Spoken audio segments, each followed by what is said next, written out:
என்னடியாச்சு? என்ன ஆயிருக்கும்? அவ மாமியார் கிட்ட நல்லா வாயடிச்சிட்டு உட்காந்துட்டு இருப்பா. அவ மாமியார் நல்ல கொடுத்து அனுப்பியிருக்கும். அதான் இங்க வந்து உட்காந்து அழுதுட்டு இருக்கா. அப்படிதானடி பெரிய பொண்ணு?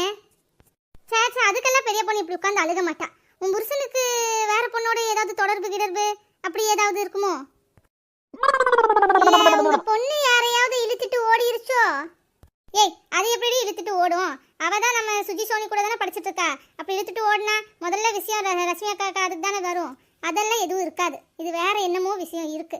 என்னத்தை தாண்டி சொல்லி தொலையேண்டி. இதைத்தான் ஊர்ல 4 பேர் 4 விதமா பேசுவாங்கன்னு சொல்லுவாங்களோ, அந்த 4 பேர் இவங்களாத்தான் இருக்கும் போல. என்னம்மா கதையா கட்டுறாளுக. சும்மா ஒண்ணுமே பேசாம அழுதுட்டு உட்கார்ந்ததுக்கு ஆளுக்காளு ஒவ்வொன்னா கிரியேட் பண்ணி பேசுறார்களே. எப்படிதான் இவர்களுக்கெல்லாம் இந்த யோசனை வருமோ தெரியல.